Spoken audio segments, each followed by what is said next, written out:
نبی پاک صاحب الالاق سید عالم صلی اللہ علیہ وسلم نے فرمایا کہ ایک شخص رات کو ارادہ کر کے سویا تھا کہ سویرے تہجد پڑھوں گا۔ ایک تو وہ ہے جس کا ارادہ ہی کوئی نہیں، فجر پڑھنے کا بھی ارادہ ہی نہیں، سرے سے پروگرام ہی نہیں۔ اس کو پتہ چل گیا کہ ڈاکٹر نے کہا تھا 7-8 گھنٹے سونا ہے، تو اب وہ ٹائم دیکھ رہا ہے 2 بجے سو رہا ہوں، 10 بجے اٹھ جاؤں گا۔ اس کی بیچ میں نیند ہے، صحت ہے، ڈاکٹر کی تنبیہ ہے، پر فجر تو شامل ہی نہیں۔ حالانکہ اس بات کو اچھی طرح سمجھ لیں، اگر آپ کا فجر پڑھنے کا ارادہ ہے اور 4 بجے کا 3:45 بجے کا آپ نے الارم لگا لیا ہے، تو 2 دن آپ کو الارم جگائے گا، تیسرے دن آنکھ خود بخود کھل جائے گی۔ انسان کی نفسیات ہوتی ہے کہ 2 دن وہ کسی چیز پہ اپنی عادت کو سونے جاگنے میں پکا لے تو تیسرے دن وہیں اس کا وہ مزاج بن جاتا ہے۔ تو اگر نیت ہی نہیں، ارادہ ہی نہیں، پروگرام ہی نہیں، تو کیسے آنکھ کھلے گی؟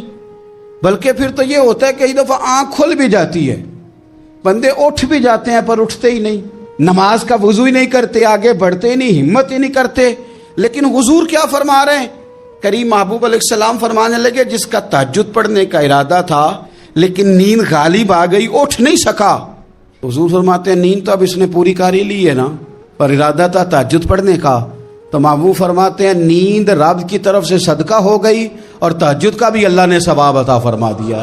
سحری میں اٹھنا تو ہے نا جی، دہی لینے بھی جانا پڑتا ہے، دودھ لینے بھی کئی دفعہ جانا پڑتا ہے، تو اٹھنا تو ہے۔ تو ایسا نہ کریں کہ 10 منٹ پہلے اٹھیں، اٹھ کے پہلے تہجد کی نماز پڑھیں۔ وہ نماز جس کے بارے میں میرے نبی پاک علیہ السلام نے فرمایا جب بندہ تہجد کے لیے کھڑا ہوتا ہے تو رب اسے دیکھ کے مسکراتا ہے، جو اس کی شان کے لائق۔ باقی نمازوں پہ ثواب ہو رہا ہے، تہجد کے وقت اللہ مسکرا رہا ہے۔ اور حضور فرماتے ہیں اگر جوان آدمی تہجد کے لیے اٹھے تو رب فرشتوں کے سامنے فخر فرماتا ہے۔ تو تہجد کی نماز ہر روز موقع ہونا ہے، اٹھنا ہی اٹھنا ہے۔ شہری کے لیے تو اٹھنا ہی ہے، تو وہی وقت تہجد کا ہے، خوب تہجد کی نماز پڑھنی۔ ایک چیز آپ نے نا پورا رمضان استعمال نہیں کرنی، وہ غصہ ہے۔ سارے روزے نا، یعنی بالکل عین افطاری کے وقت بھی کوئی بندہ غلط بات برداشت، کون سی بات کرنی ہوتی ہے، صحیح کہ غلط؟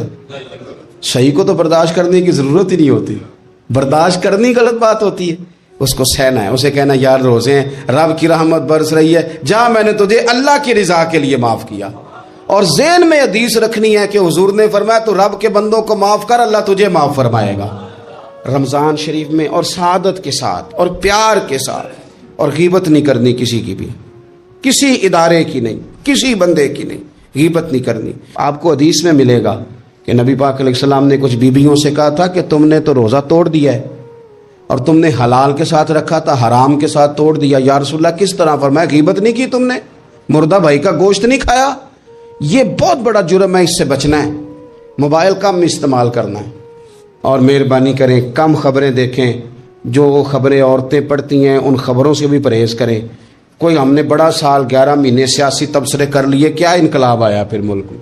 تو رمضان کا مہینہ سیاسی تبصرے رہنے دیں، زیادہ وقت مسجد میں گزاریں، زیادہ وقت اللہ کے گھر میں گزاریں، زیادہ ٹائم آپ تلاوت قرآن پاک میں، استغفار میں، درود شریف میں گزاریں۔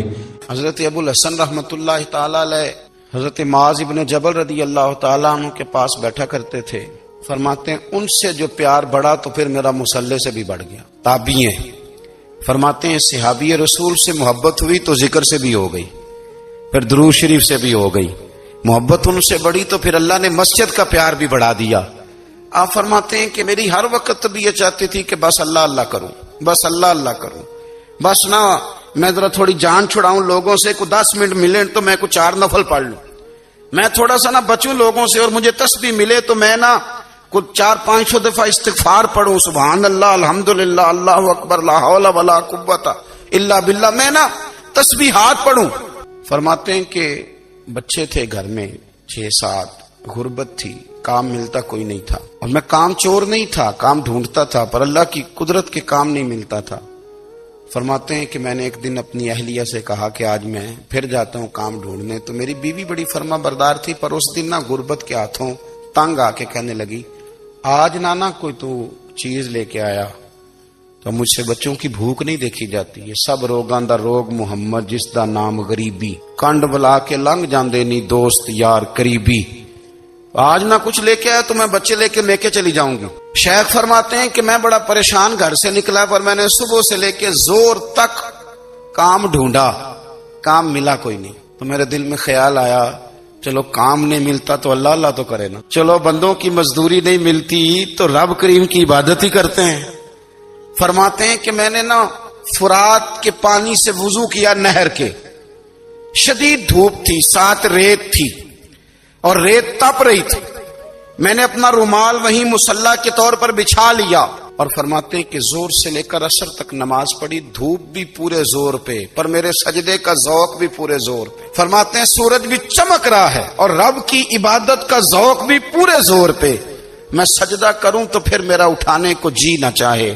میرے استاد لکھا کرتے تھے, یہ ان کا شعر ہے, وہ کہا کرتے تھے مجھے سوز دے, مجھے ساز دے اور مجھے نیم شب کا نیاز دے, دم سجدہ خود کو میں توڑ دوں, مجھے ایسا ذوق نماز دے. اور میں تیری بہار کا پھول ہوں, میں کھلا بھی ہوں تو تیرے لیے, مجھے میری شاخ سے توڑ لے, مجھے اپنی زلف کا ناز دے. بھائی فرماتے ہیں کہ عصر تک میں نے نفل پڑھے, دل ڈھلنے لگا, عصر کی نماز پڑھی اور میں وہاں سے چلا. اب میں جب نکلنے لگا تو دل میں خیال آیا کہ چھوٹی چھوٹی دیواریں ہیں گھر کی, بغیر کچھ لیے جاؤں گا تو بیوی دور سے دیکھے گی تو شور کرے گی کہ پھر خالی ہاتھ آ گیا ہے. کہتے میں نے اپنی اسی رومال میں جس پہ میں نے نماز پڑھی تھی نا, رومال میں کیا دے پنجابی جو صافہ کہتے ہیں, اسی میں نا میں نے کچھ ریت بھر لی کہ وہ دور سے دیکھے گی تو سمجھے گی کچھ لے کے آیا ہے, چلو جا کے اسے بتا دوں گا کہ آج پھر مزدوری نہیں ملی. کہتے ہیں وہ ریت لے کر جب میں گھر میں گیا تو پہلے بیوی دروازے پہ کھڑی ہوتی تھی, پوچھتی تھی خالی ہاتھ آ گئے ہو, آج میں نے دیکھا تو ہے ہی کوئی نہیں. فرماتے ہیں میں اندر داخل ہوا, سلام لیے, کونے میں نے وہ رومال رکھ دیا اور میں نے آواز دی کہ بھلی مانس کہاں ہو؟ تو وہ کہنے لگی آپ منہ ہاتھ دھو لیں, میں روٹی لے کے آئی. میں نے کہا روٹی کہاں سے آ گئی, یہاں تو کئی دنوں کے فاقے, تو کئی دنوں کی غربت ہے, یہاں تو اس گھر میں تو فقیری ہے. فرماتے ہیں کہ وہ روٹی لے کے آئی اور اس وقت کی جو موجودہ نعمتیں تھیں, سمجھ لیں سلاد, اچار, ہر چیز ساتھ لائی. میں نے کہا کہ بچے کہاں گئے؟ کہنے لگی وہ کھانا کھا کے کھیلنے گئے, آپ کھانا کھا لیں آ جاتے. کھانا اس نے چن دیا. میں نے حیرت انگیز لہجے میں ساری نعمتیں اپنے دسترخوان پہ دیکھ کر کے بیوی سے پوچھا یہ کہاں سے آیا کھانا, بچوں کو تو نے کہاں سے کھانا کھلایا, یہ سارا کچھ کیسا ہے؟ کہنے لگی پتہ نہیں آج آپ کس کریم کی مزدوری کرنے چلے گئے تھے, پتہ نہیں کس کریم کی, میرے گھر میں تو اتنی نعمتیں آئی ہیں کہ مجھ سے سنبھالی نہیں جا رہی, اتنا اناج ہے, اتنا گندم ہے, کس کریم کے دروازے آج چلے گئے تھے. یہ کہتے کہتے وہ اٹھی اور اٹھ کر کے کہنے لگی پہلے بڑا کچھ آیا تھا, اب کیا لے آئے ہو؟ اور جا کر کے نا اس نے وہ ریت والا رومال کھولا. کہنے لگے میں تو لے کے آیا تھا ریت, تو میرے رب نے اسے بھی سونے اور ہیرے بنا دیا تھا.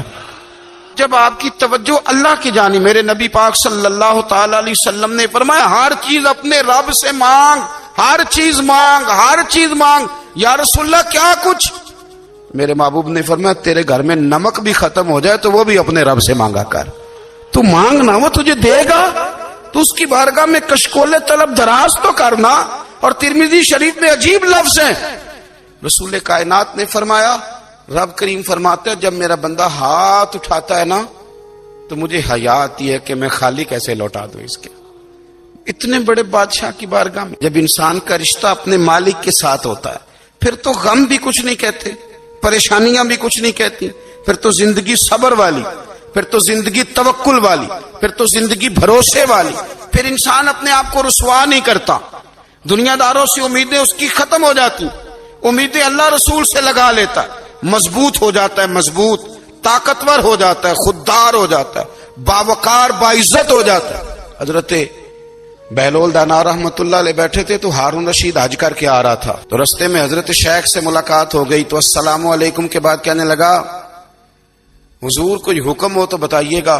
تو حضرت بہلول دانا فرمانے لگے تیرا رب کون ہے؟ اس نے کہا اللہ. تو فرمایا میرا کون ہے؟ کہا اللہ. فرمانے لگے تو بڑا ہی بیوقوف ہے, کیا تو یہ سمجھتا ہے کہ رب ہارون رشید کو تو دے گا اور بہلول دانا کو بھول جائے گا؟ تیرا بھی وہی رب ہے, میرا بھی وہی رب ہے. اس نے اگر تجھے دے کے آزمایا ہے تو ہو سکتا ہے مجھے نہ دے کے آزما رہا ہو. جب اس کی حکمت کے تقاضے ہوں گے تو عطا کرے گا اور دے گا. تو جا اپنا کام کر. بھائی اپنی روحانی زندگی, اپنی عبادات, اپنے وظائف, اپنے روزمرہ کے معاملات، اپنی دعائیں، اپنا استغفار. دیکھو کوئی مشکل کام تو نہیں، 2 رکوع ہیں سورہ واقعہ کے، اگر رات کو پڑھ لی جائے تو. میں کس طرح یہ بات بیان کروں کہ تعویذ بانٹنا آسان ہے اور وظیفہ بتانا مشکل ہے. سارا دن تعویذ بانٹیں تو لوگ لینے کو تیار ہیں، اور اگر آپ وظیفہ بتائیں تو کہتے ہیں تو مشکل کام ہے.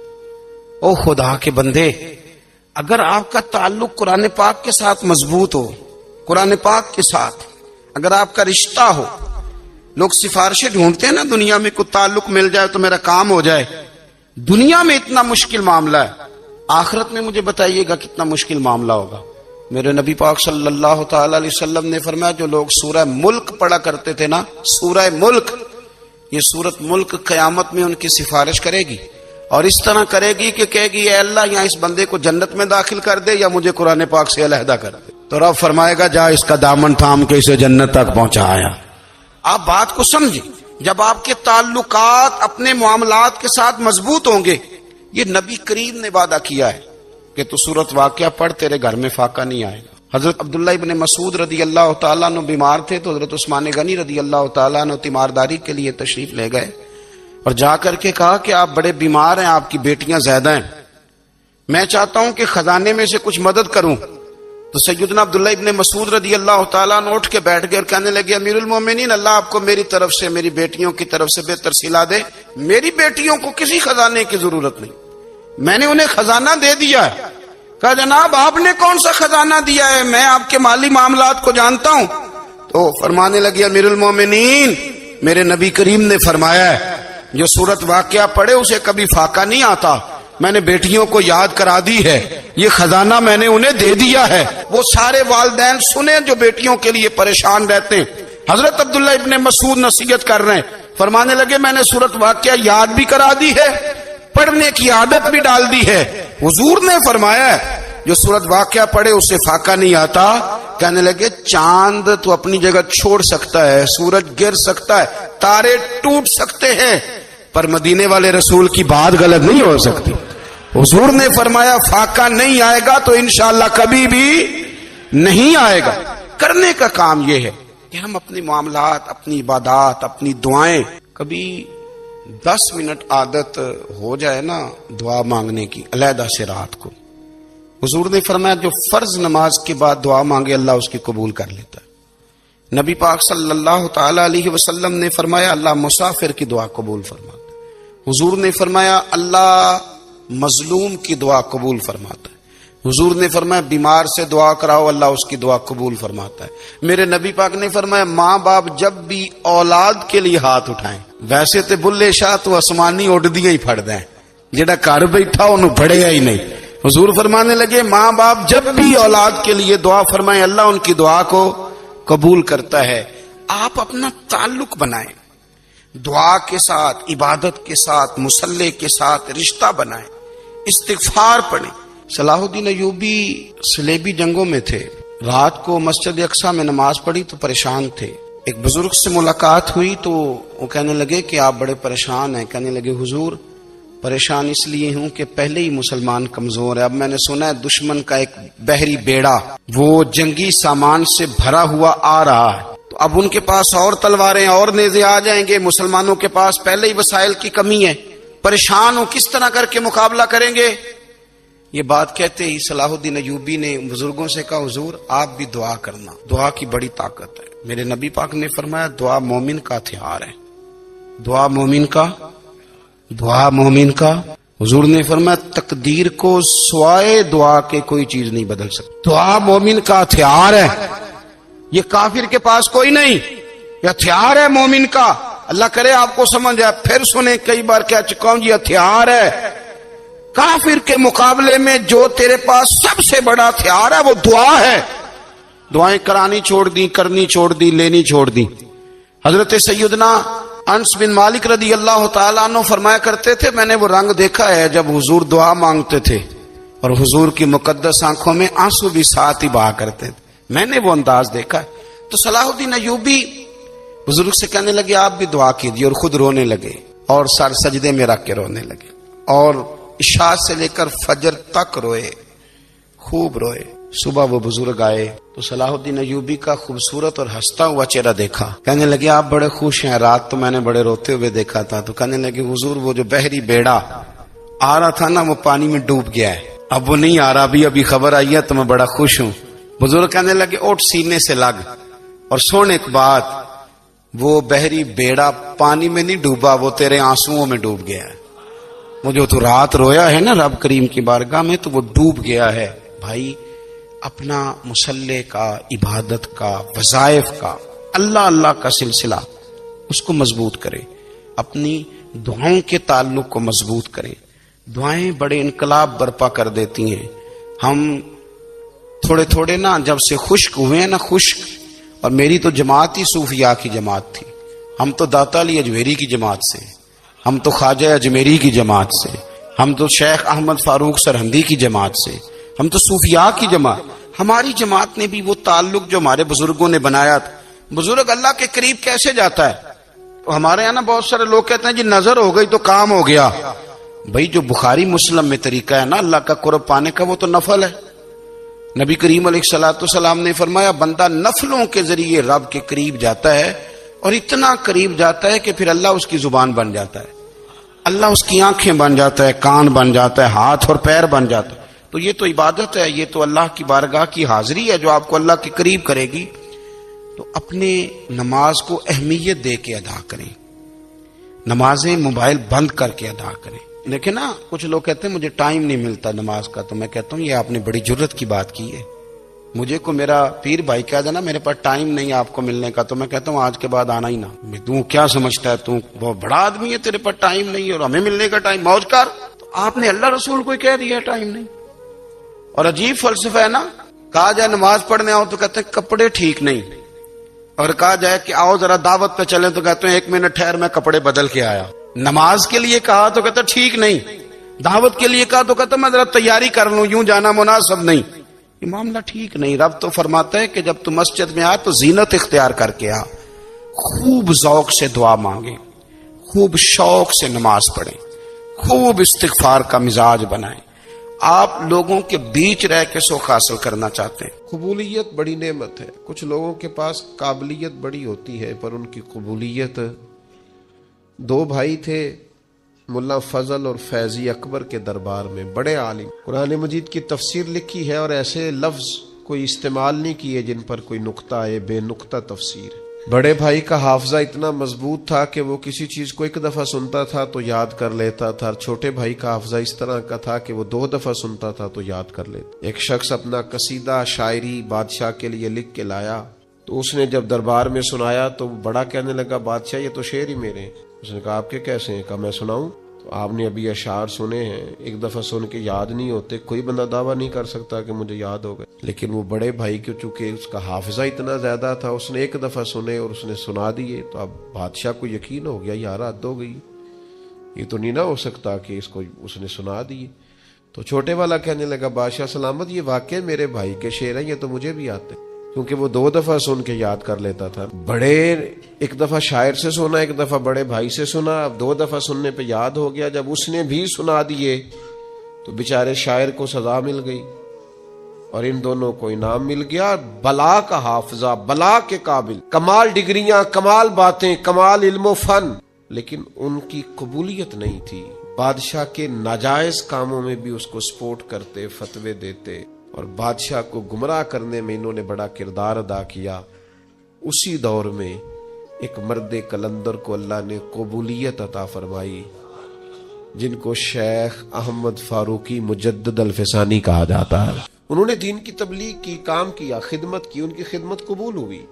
مجدد صاحب کی کتاب مکتوبات جو انہوں نے خطوط لکھے تھے دنیا میں پڑھی جاتی ہے, اس سے لوگ فیض پاتے. اور میرے بھائی ابو جہل بڑا قابل تھا, ابو الحکم کہتے تھے لوگ اس کو, دانائیوں والا, حکمتوں والا, پنچایت کا آدمی, لوگ مشورے لیتے تھے, لیکن بڑا سمجھدار, بڑا معاملہ فہم, بڑا مدبر ہونے کے باوجود اس کی قبولیت, یہ قبولیت اللہ نے حضرت صدیق اکبر کو عطا فرمائی. ساری زندگی ہم نے قابل بننے پہ لگا دی, قبول ہونے پر توجہ ہی نہیں کی. قابلیت بھی پیدا کریں لیکن قیمتی جوڑا ہو اور محنت سے شوق سے خریدا ہو، رنگ بھی پسند ہو، کپڑا بھی بڑا بہترین ہو اور درزی کو دیا بھی جائے، لیکن اگر وہ درزی بھی کئی راتوں کا بیدار ہے، آنکھیں اس کی باہر آ گئی ہیں، اس نے سی کر کے دیا ہے، لیکن اگر تو اس کی تعریف ہو جائے تو پھر تو وہ خوش ہو جاتا ہے کہ بھئی کہتے ہیں کیا بات ہے جناب کی مہربانی، آپ نے کمال کر دی، تو مطمئن ہو گیا۔ لیکن اگر کسی نے کہہ دیا کہ یار تو نے تو حد کر دی ہے، یہ تو ناپ ہی پورا نہیں، ماپ ہی سارا غلط ہو گیا، تو مجھے بتائیے وہ ساری محنت فائدہ مند ہوئی کہ رائے گاں گئی؟ جو قبول ہو جاتے ہیں نا، اصل بات ان کی قبولیت اصل چیز ہے۔ قرآن مجید پڑھا ہے، تلاوت کی ہے، عبادت کی ہے، دعا کرو نا، وہ قبول بھی تو کرے، اور وہ کریم ہے۔ اگر تو قبول کرنے پہ آئے تو نبی پاک علیہ السلام نے فرمایا تم باتیں کرتے کرتے ایک ایسا جملہ کہتے ہو کہ مالک کو اتنا دریائے رحمت کو جوش آتا ہے کہ ایک جملے کی وجہ سے تمہارے لیے جنت کا فیصلہ کر دیتا ہے۔ جب تک اللہ کے حضور قبولیت کی انسان کے لیے نعمت میسر نہیں آتی، وہ اپنے تئیں جتنا مرضی عابد، زاہد، پارسا، نیک، سخی، صوفی، درویش، عالم، مفتی، پیر بن کے بیٹھا رہے، جب تک قبولیت نہیں، جب تک اس کے حضور، اللہ کے نبی کہتے ہیں، اللہ کا گھر بنا کے کہتے ہیں ربنا تقبل منی، یا اللہ مہربانی کر اسے قبول۔ بھائیو قبولیت بڑی ضروری ہے۔ عید والا دن تھا، حضرت فاروق اعظم رضی اللہ تعالیٰ عنہ نے نبی پاک علیہ السلام کے مصلی پہ کھڑے ہو کے لوگوں کو عید کی نماز پڑھائی، اور پھر اللہ کے محبوب کی امت کے مابین خوشیوں بھری، محبتوں بھری انہوں نے ملاقاتیں بھی کی، لیکن گھر جب گئے تو اچانک آنکھوں میں آنسو آ گئے، اور وہ آئے تو وہ تیز ہو گئے آنسو، تو گھر والی کہنے لگی آپ کا ہر جگہ یہی حال ہے، آج عید کا دن ہے مسرت کا اور آج بھی آپ رونے لگے۔ آپ فرمانے لگے تو ٹھیک کہتی ہے، مجھے بھی اندازہ ہے کہ آج خوشی کا دن ہے، عید الفطر ہے، روزے گئے ہیں تو رونا نہیں چاہیے، خوشی کرنی چاہیے، تو کب پھر آپ کیوں رو رہے ہیں؟ تو فرمانے لگے بس کیا کروں، دل نرم ہے، ایک بات یاد آ گئی، اس نے رلا ڈالا ہے۔ حضور کیا یاد آیا؟ فرمانے لگے میرے دل میں خیال آیا ہے عید تو اس کی ہے نا جو قبول ہو گیا ہے، جس کے روزے قبول ہو گئے، جس کی نمازیں قبول ہو گئیں، جس کی تراویح قبول ہو گئی، جس کا اعتکاف قبول ہو گیا، جس کی بیت اللہ کی حاضری قبول ہو گئی، جس کی روضہ رسول کی حاضری قبول ہو گئی، جو قبول ہو گئی، عید تو اس کی ہے، لیکن جس نے سارا کچھ کیا ہے پر قبول نہیں ہوا، تو اس کو پھر میری طرح رونا ہی چاہیے، اس کے لیے رونا ہی تو ہے۔ او یارو اگر وہ کرے قبول تو بڑا کریم ہے، ورنہ حال یہ ہے کہ فویل للمصلین، کچھ نمازیوں کے لیے بھی بربادی ہے، کچھ قاریوں کے لیے بھی بربادی ہے، کچھ ایسے صاحبان علم بھی ہوں گے جو صبح قیامت معاذ اللہ ثم معاذ اللہ، حضرت ابو ہریرہ فرماتے ہیں سب سے پہلا حساب ہی قاری کا، سخی کا اور شہید کا ہوگا، اور ان کی اپنی تصنع، ریاکاری اور دکھلاوے کی نیتوں کی بنیاد پر ان کے اعمال دھتکار دیے جائیں۔ دعا کرو اس کے حضور قبولیت ہو جائے، اگر تو وہ کر لے قبول ہو جائے مہربانی، تو حضرت صدیق اکبر جا کے حضرت بلال حبشی کو خریدنے کے لیے کھڑے، کہتے ہیں میرا گورے رنگ والا غلام رکھ لے، یہ کالا حبشی غلام مجھے دے دے۔ تو وہ حضرت بلال جس کے غلام تھے وہ کہنے لگا اگر میں ساتھ پیسے بھی مانگوں تو کہا جتنے تو کہے، پیسے بھی دوں گا، پڑھا لکھا خوبصورت غلام بھی دوں گا، پر یہ حبشی نسل سیدنا بلال مجھے دے دے۔ تو وہ شخص کہنے لگا ابو بکر سیاڑے تاجر ہو، زندگی تجارت میں گزری ہے، کیسا سودا کر۔ حضرت صدیق رو پڑے، کہنے لگے تمہیں اس حبشی کی شان کا نہیں نہ پتا، یہ قبول ہو گیا ہے، یہ قبول ہو گیا ہے، جو تو ہو گیا نا قبول، جس کی تو ہو گئی قبولیت، جس پر تو ہو گیا فضل، تو وہ تو نجات پا گیا اور فلاح پا گیا۔ لیکن قابل بڑا تھا، قیمتی بڑا تھا، رنگ بڑا خوبصورت تھا، قد بڑا اونچا تھا، اور باتیں بڑی آتی تھی، پر قبولیت نصیب اگر وہ مہربانی کرے، اگر وہ رحمت کرے، اگر وہ عطا کرے اور وہ کہہ دے کہ تو قبول ہے، تو پھر تو بات بن گئی۔